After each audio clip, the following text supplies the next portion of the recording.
Repasemos parasitosis intestinales. Hoy es el turno de la yardiasis. La yardiasis es una causa frecuente y tratable de gastroenteritis y se trata de una infección parasitaria intestinal que afecta a humanos, animales domésticos y silvestres, causada por Yardia duodenalis, un protozoario que habita y se reproduce en la parte superior del intestino delgado y que anteriormente era denominada Yardia lamblia o Yardia intestinalis. En cuanto a su morfología, el parásito presenta dos formas, la de trofozoito y la de quiste. El trofozoito es la forma vegetativa, móvil y replicativa, que coloniza el intestino. Tiene una forma piriforme o de pera, con el extremo anterior ancho y el posterior delgado.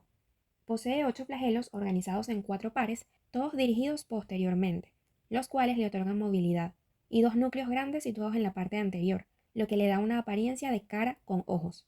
Además, tiene un disco ventral adhesivo que utiliza para fijarse a las microvellosidades del intestino. Los trofozoitos pueden ser eliminados con la materia fecal, en general cuando las heces son diarreicas, pero no resisten las condiciones ambientales por fuera del hospedero. Por otra parte, el quiste es la forma de resistencia y la forma infectante que se expulsa a través de las heces. Esta tiene forma ovalada o elíptica y mide aproximadamente unas 8 a 14 micras. Poseen 2 núcleos en el caso de los inmaduros o 4 núcleos en el caso de los quistes maduros. En el ambiente, los quistes sobreviven, siendo altamente resistentes a condiciones húmedas y frías. Se ha demostrado que pueden sobrevivir en el agua por 2 meses a 8 grados centígrados y que incluso a temperaturas bajo cero de menos 13 grados centígrados por 2 semanas. Sin embargo, los quistes son susceptibles a la desecación, a la luz solar directa y a temperaturas elevadas por encima de los 50 grados centígrados. Además, los quistes son relativamente resistentes a la cloración del agua potable, lo que explica su transmisión en brotes relacionados con agua contaminada. Desde el punto de vista epidemiológico, la yardiasis ocurre en todo el mundo y es particularmente frecuente en los climas cálidos y en países de bajos ingresos con condiciones sanitarias deficientes. Para que tengas una idea, afecta aproximadamente al 5% de niños en países de altos ingresos y hasta el 30% de niños en países de bajos ingresos. Ocurre mayormente en niños por su predisposición a ingerir alimentos o líquidos infectados y es común en los centros de cuidado infantil como las guarderías donde hay contacto cercano entre niños y manipulación de pañales. También es prevalente en los viajeros, mochileros y excursionistas y en nadadores de aguas contaminadas o personas que realicen actividades recreativas acuáticas. Asimismo, se han registrado casos de transmisión sexual por el mecanismo fecal-oral con las relaciones sexuales anales. La mayoría de las infecciones por Giardia son asintomáticas en los adultos y los casos sintomáticos en las personas saludables normalmente se resuelven espontáneamente, en 1 a 2 semanas. Las infecciones crónicas que duran meses o años ocurren en menos del 4% de los pacientes adultos. Ahora vamos con el ciclo, que es bastante sencillo y comprende las dos etapas del parásito, la etapa de trofozoito replicativo y la etapa de quiste infeccioso.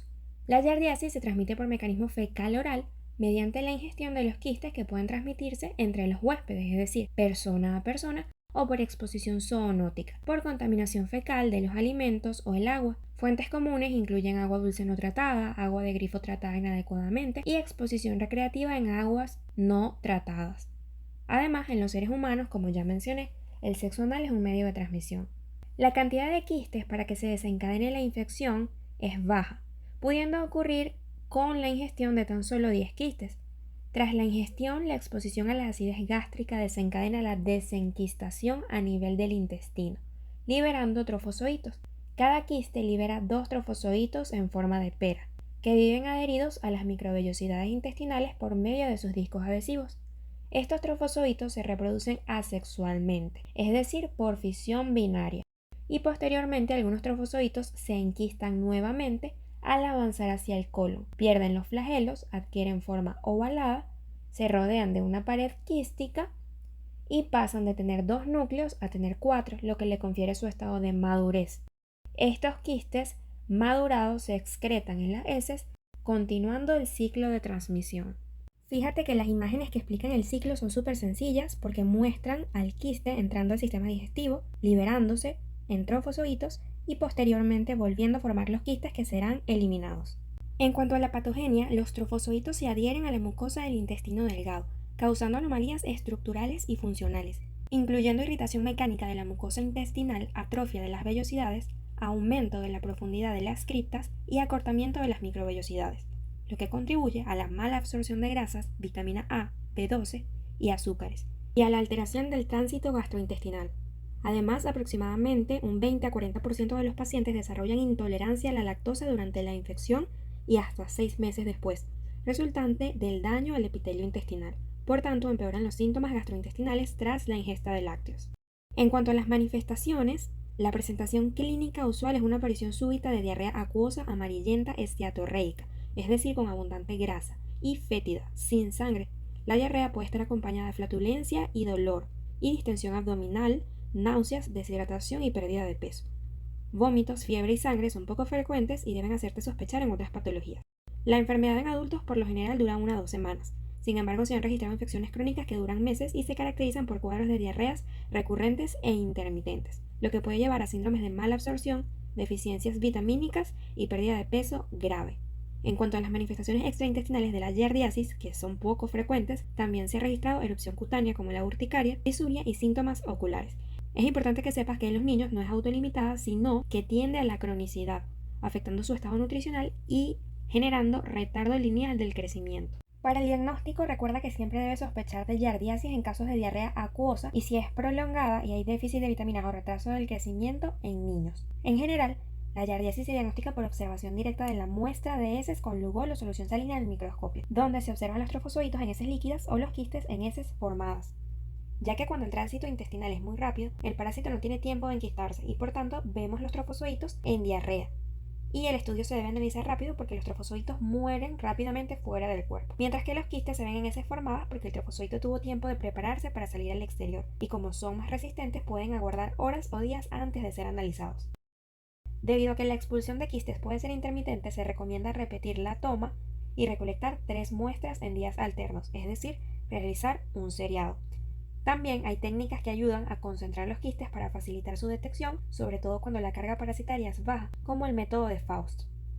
Y hay métodos más sensibles y prácticos como ELISA o PCR para detección de antígenos o material genético del parásito. El tratamiento es principalmente sintomático y consiste en rehidratación oral o endovenosa dependiendo del caso, y como tratamiento específico está indicado el metronidazol 250 mg vía oral 3 veces al día por 5 a 7 días en adultos y 15 mg por kilogramo día de 5 a 7 días en niños. El tinidazol es el que se considera el más eficaz para esta afección y se da en dosis única de 2 gramos en adultos y 50 mg por kilogramo hasta 2 gramos en niños mayores de 3 años. La nitazoxanida se da 500 mg vía oral 2 veces al día durante 3 días en adultos y 200 mg 2 veces al día por 3 días en niños de 4 a 11 años y 100 mg 2 veces al día por 3 días en niños de 1 a 3 años. Otros medicamentos como el albendazol también pueden ser eficaces.